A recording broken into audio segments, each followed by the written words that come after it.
Gracias, hermanos. Buenos días a todos. Para mí un honor, un contentamiento recibir esta invitación de ustedes para nuevamente abrir la palabra del Señor. Estuvo guiando todas las cosas del Señor, ya lo van a ver con el tema. Abran sus Biblias, por favor. Mateo capítulo 4. Ni bien el Señor Jesucristo había sido bautizado, iniciando su ministerio, tuvo la más grande lección de su vida.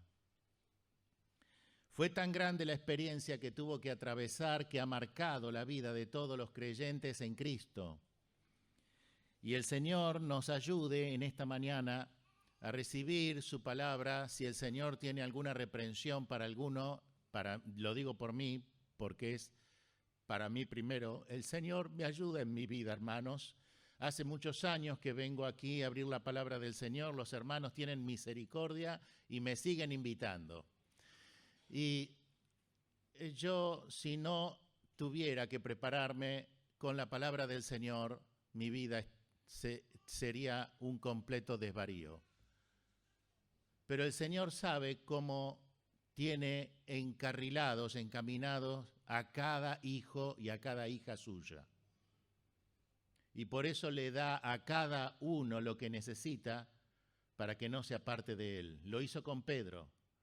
Y en la oración pontificial oró al Señor: ni uno de los que me diste perdí, Señor, salvo el hijo de perdición, pero ni uno de los que me diste perdido. Así que si la voz del Señor en esta mañana tiene algún mensaje de aliento, recíbanla. Si tiene algún tirón de orejas, recibámoslo también. Capítulo 4 de Mateo dice: entonces Jesús fue llevado por... No anda ese reloj, ¿no, Guillermo? Perdón. No anda, ¿no? ¿Sí? Bien. Entonces Jesús fue llevado por el Espíritu al desierto para ser tentado por el diablo. Y después de haber ayunado 40 días y 40 noches, tuvo hambre. Y vino a él el tentador y le dijo: si eres hijo de Dios, di que estas piedras se conviertan en pan. Él respondió y dijo: escrito está, no solo de pan vivirá el hombre, sino de toda palabra que sale de la boca de Dios. Entonces el diablo le llevó a la santa ciudad y le puso sobre el pináculo del templo y le dijo: si eres hijo de Dios, échate abajo, porque escrito está, a sus ángeles mandará acerca de ti y en sus manos te sostendrán, para que no tropieces con tu pie en piedra. Jesús le dijo: escrito está también, no tentarás al Señor tu Dios. Y otra vez le llevó el diablo a un monte muy alto y le mostró todos los reinos del mundo y la gloria de ellos. Y le dijo: todo esto te daré si postrado me adorares. Entonces Jesús le dijo: vete, Satanás, porque escrito está, al Señor tu Dios adorarás y a Él solo servirás. El diablo entonces le dejó. Y aquí vinieron ángeles y les servían. Hasta aquí nomás. Ustedes notarán, queridos hermanos, que a veces el Señor nos arrincona o nos permite la prueba que pase en nuestros días y nos lleva a situaciones límites. Hubo muchos personajes en las Escrituras que fueron expuestos por el Señor mismo a situaciones límites. Es decir, al momento en donde si seguía probando el Señor, venía la muerte. Job, Jacob, Jonás.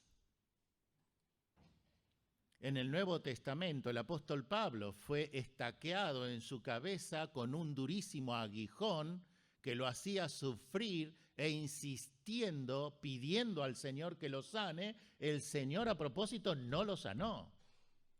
Y el problema en nuestra vida es que al tiempo que la Iglesia del Señor está viviendo, el tiempo que nos toca vivir, en cierta manera yo observo que si el Señor viene pronto, como siempre lo decimos, es que este es el último tiempo. Ahora, supongamos, hermanos, que esto es real, que el Señor viene pronto. Entonces el tiempo que estamos viviendo es el tiempo en donde el diablo va a descargar artillería pesada contra la iglesia y contra cada creyente.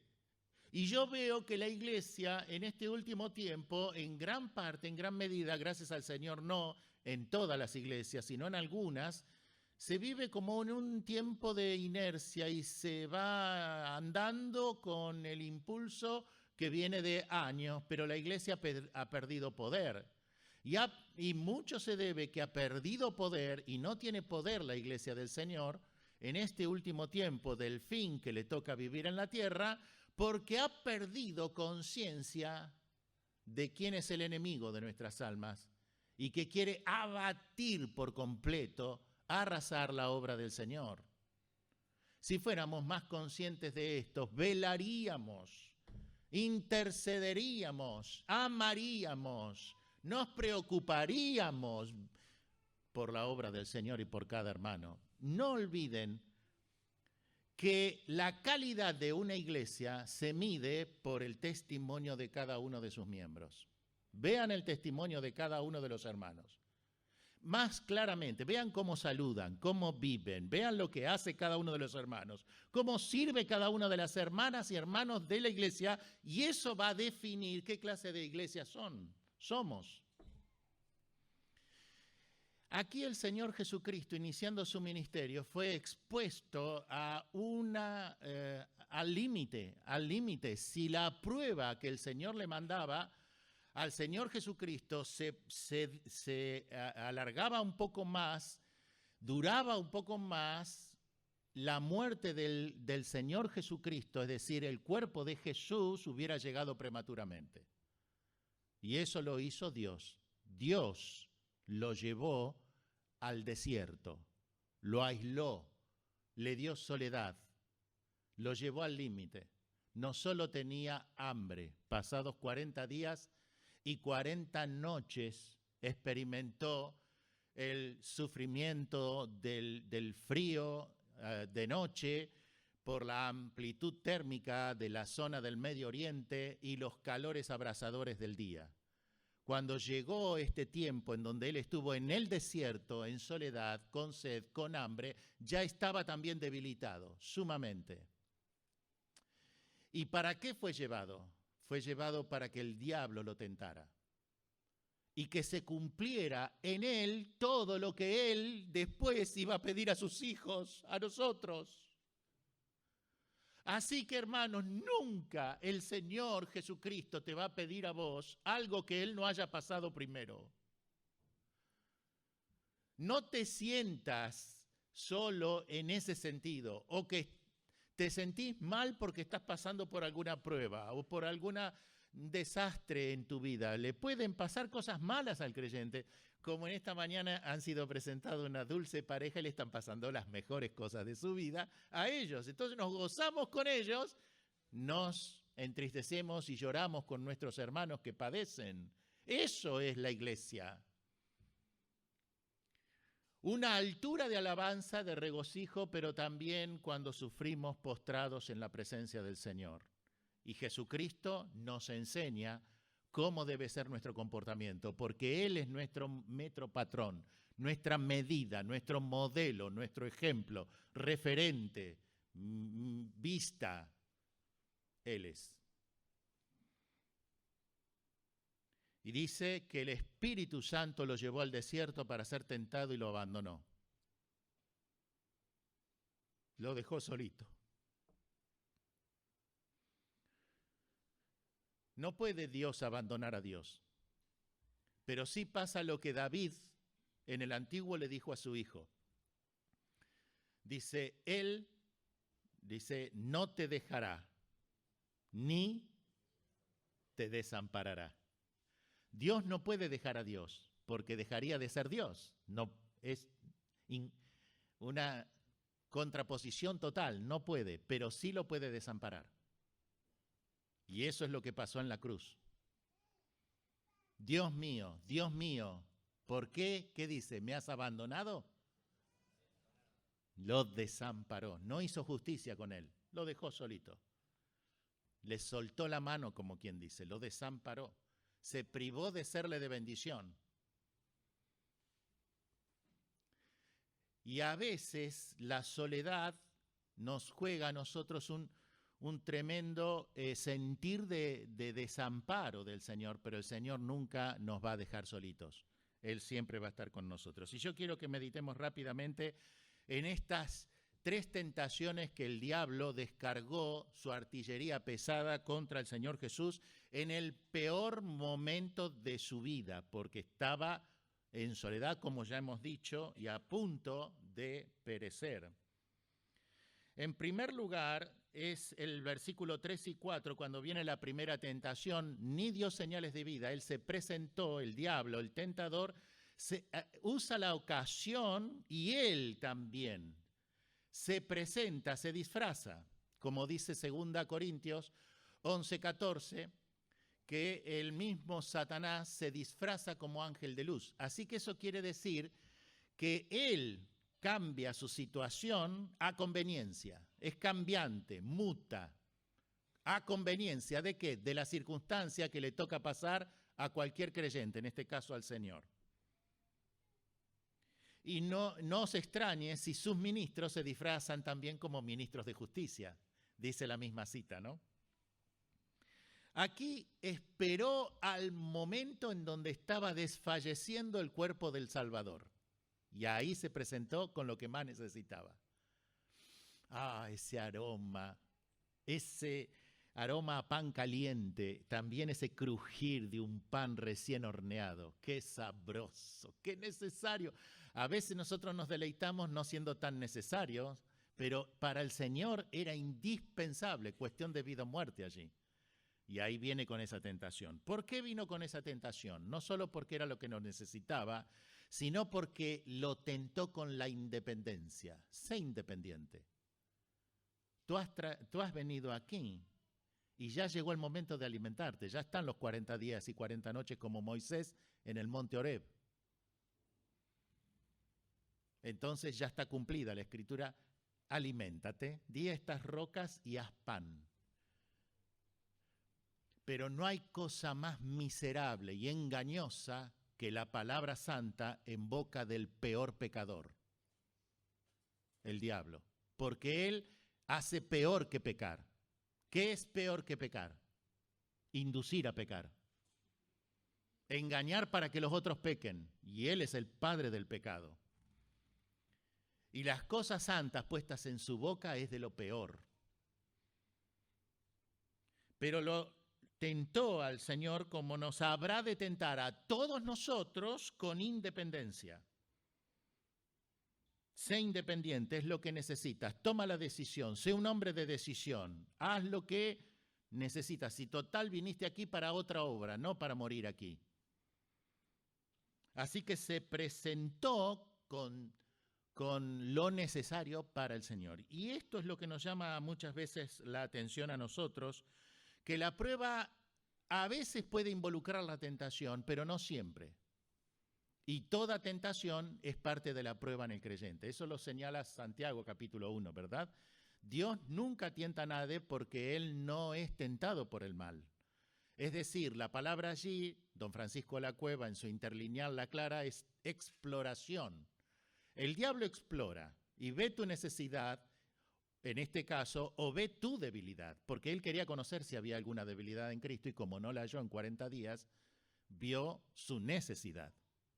Y conforme a eso que exploró, no es omnisciente, por eso desafió si era Dios, si eres hijo de Dios, porque él tenía que probar si realmente era hijo de Dios. Él no es omnisciente, él no sabía.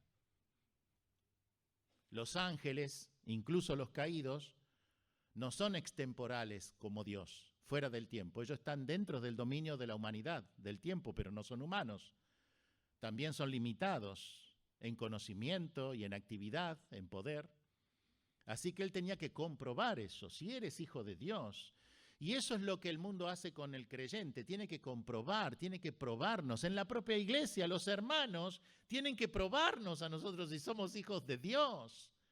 No sea cosa que lo santo, lo sagrado, caiga en manos profanas, viles y pecadoras. ¿Quién subirá al monte santo de Jehová ¿Quién estará en su santo monte? El limpio de manos y puro de corazón. Conoce el Señor a los que son suyos y tiene este sello. Apártese de iniquidad todo aquel que invoca el nombre del Señor. Toda la vida de Jesucristo fue un sacrificio entregado a Dios. No miremos solamente a la cruz, aunque por la cruz fue el momento en que cambió nuestras almas. Pero miremos toda la preciosa vida del Señor. Todo fue un sacrificio y este también, al cual nosotros no debemos dejar de imitar. Y el diablo nos va a tentar con nuestra independencia. ¿Cuántas veces le has pedido al Señor una compañera? El Señor te la dio. Le pediste al Señor una propiedad, el Señor te la dio. Y un recurso, una movilidad, el Señor te lo dio. Hijos, nietos, el Señor te lo dio, te rodeó de bendiciones. No solo nos llenó de bendiciones, también nos rodeó de bendiciones.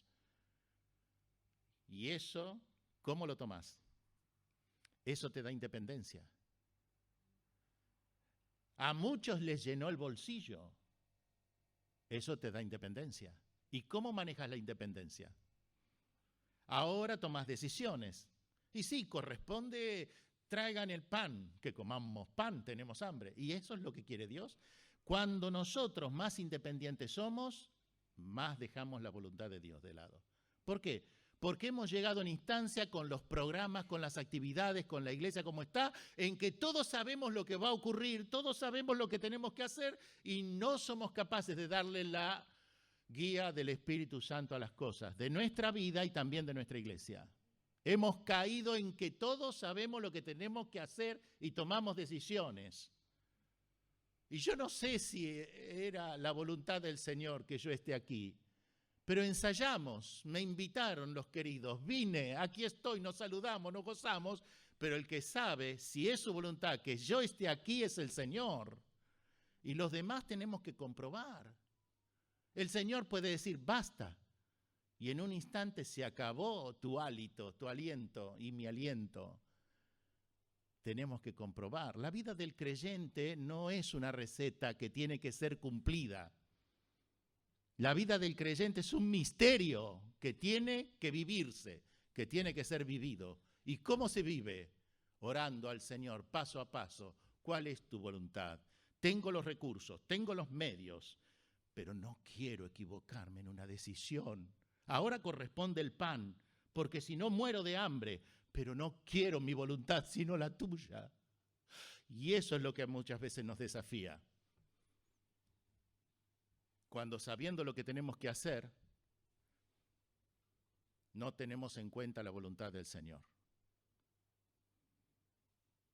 Miren, queridos, la segunda tentación. Entonces el Espíritu Santo en esta tentación cambió el perfil de la tentación totalmente, porque se dio cuenta que este hombre era como Job. ¿Qué dijo Job? Aunque Dios me matare, en Él seguiré esperando. Y este era como él. Entonces cambió totalmente la línea de su tentación y ahí lo toma Satanás. Satanás lo lleva al punto más alto del templo. Ustedes vean que en la primera el Espíritu lo llevó, ahora lo lleva Satanás. Es como si Dios lo dejó en manos del diablo. ¡Qué tremendo, Dios mío! Y todo esto nosotros tenemos que pensar que el Señor puede permitir que en nuestra vida pase. No nos va a tocar, porque hay un pasaje en las Escrituras, primera carta de Juan, ¿qué dice? Primero 4:4, acuérdense, porque son 2:4. Primera Juan 4:4 dice, mayor es el que está en vosotros, así que está dentro del Espíritu Santo de Dios, que el que está en el mundo.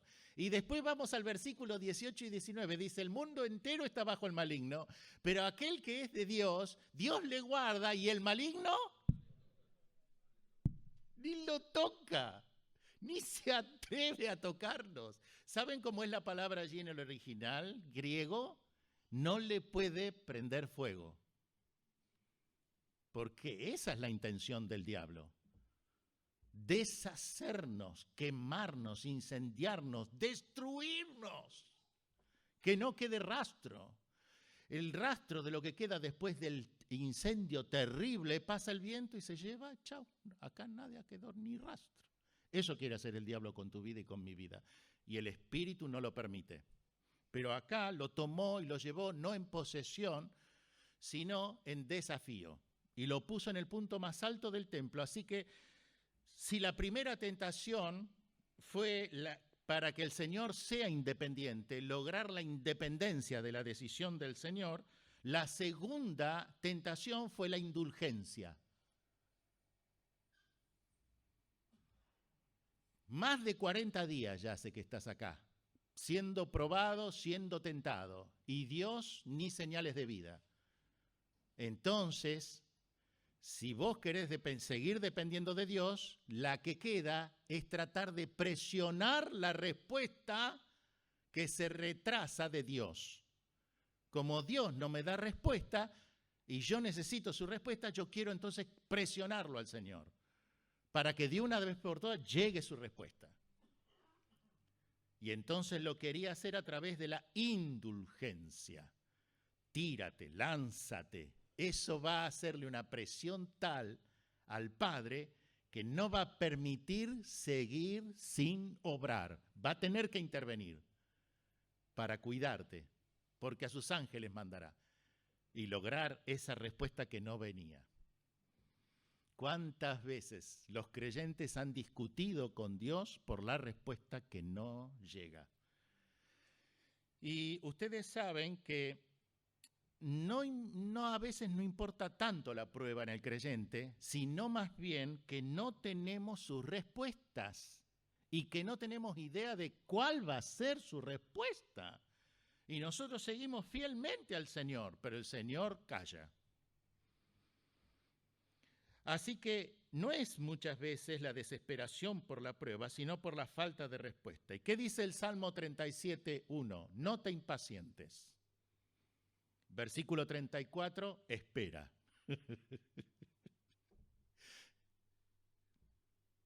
Me río del gozo, no de la gracia.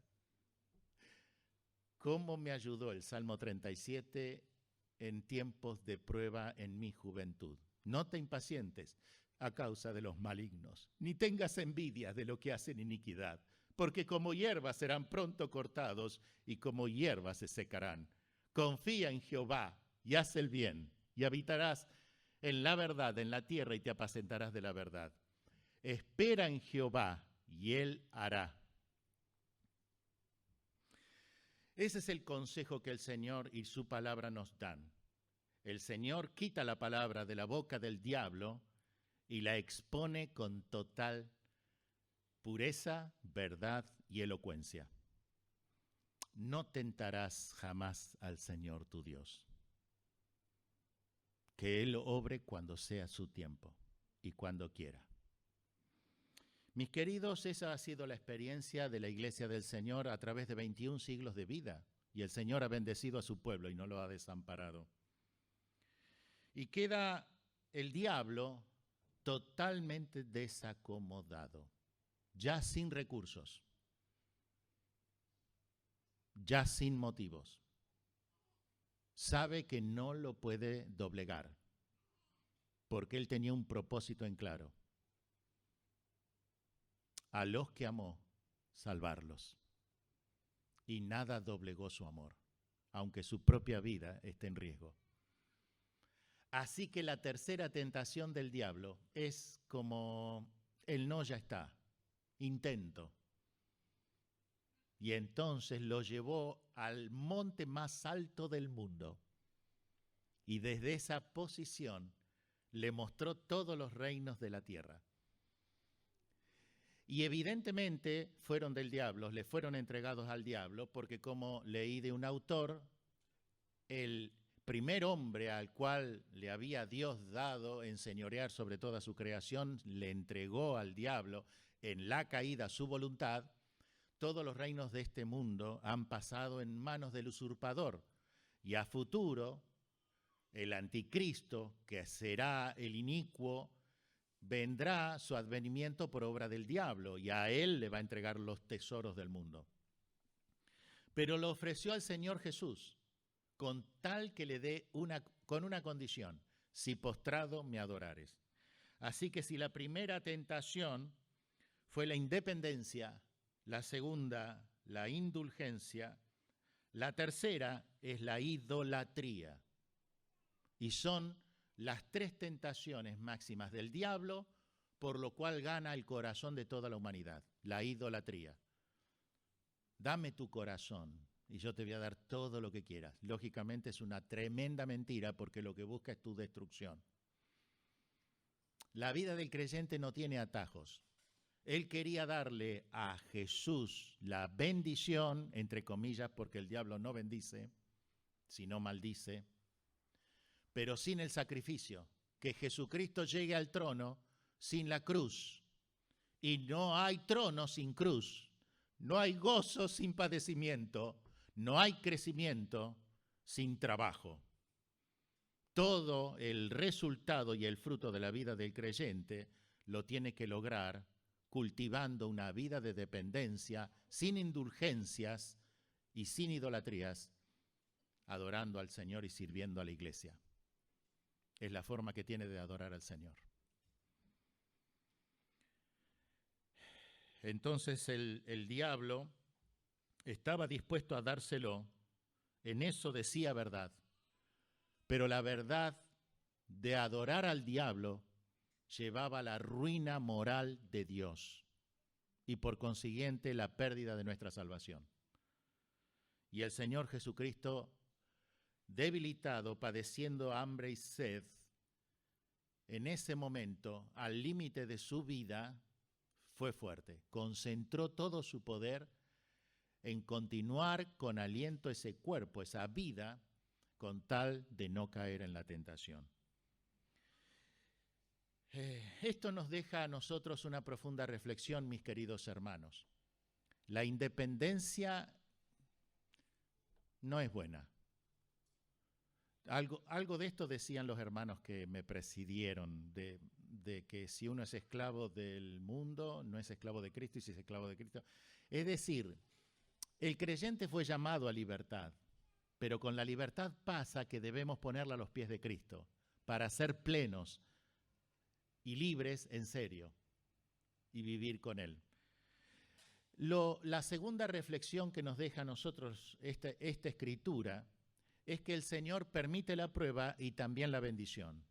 Como si en una mano el Señor tiene la prueba y en otra la bendición. No vendrá la bendición sin la prueba, y la prueba es para bendición. La prueba tiene fecha de caducidad, vence, pasa y hasta quizás la olvides. La bendición no tiene fecha de caducidad, permanece para siempre y nos hace ricos para Él. La prueba te prepara y te da conocimiento y madurez del Señor. La bendición te da regocijo y alabanza. La prueba vendrá porque tienes que crecer y madurar lo más pronto posible. La bendición viene porque te quiere enriquecer el Señor y quiere hacerte reír, feliz. El Señor no quiere dejar postrados a sus hijos y a su iglesia.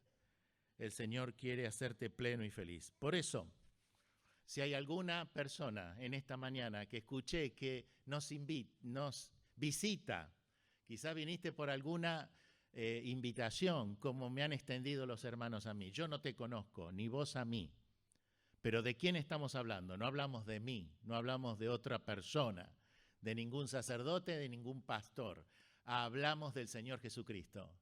Él padeció por nosotros, dejándonos ejemplo para que nosotros sigamos sus pisadas. Y nos ha pedido, ¿vieron cómo resistí? Yo les daré fuerza para que resistan. Señor, podemos decir, ya no tengo fuerzas, pues el Señor multiplica las fuerzas al cansado y les da no piernas, alas para que vuelen. Él es todopoderoso y lo puede hacer y lo hará. ¿Por qué? Porque como dice Hebreos, este tipo de sumo sacerdote tenemos, que fue tentado en todo conforme a nuestra semejanza, pero mantuvo su integridad, su lealtad, su fidelidad. No quebrantó nada su amor, a pesar de que quiso destruirlo. Cuán débiles somos vos y yo, qué diferentes somos vos y yo. Pero este ser maravilloso que tiene poder, está para ayudarte y para ayudarnos. Pídele a Él que te ayude. Eso necesitas en tu vida. Él murió por vos en la cruz del Calvario por salvarte, porque nos amó de tal manera que dio su vida en la cruz. Y eso fue lo que a vos te puede hacer salvo en esta mañana. Serás una mujer diferente, un hombre diferente, un hijo diferente, un padre diferente. Eso necesitas en tu corazón. Recibe a Cristo. Entrégate a Él. Esa independencia te va a aislar de lo que más querés en el mundo. Te va a alienar de todas las bendiciones.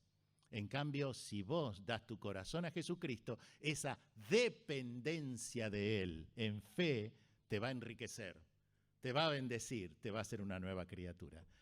Que Dios te bendiga. Inclina tu cabeza y ora al Señor que te está escuchando. Él es Dios. Él murió en la cruz por ti y después resucitó al tercer día. Ahora ora a Él y dile: Señor Jesús, cuán pecador soy, cuán débil soy, y no puedo más yo solo seguir adelante. Te pido que limpies mi corazón, mi mente, mi espíritu, mi memoria, mi alma de todo pecado. Límpiame, Señor. Creo en ti, que has muerto en la cruz por mí. Sálvame. Y el Señor lo hará. Y a mis queridos hermanos, que el Señor les bendiga y les dé fuerza para seguir adelante, resistir, porque viene pronto el Señor, nos lleva a su presencia y nos va a recompensar. Amén.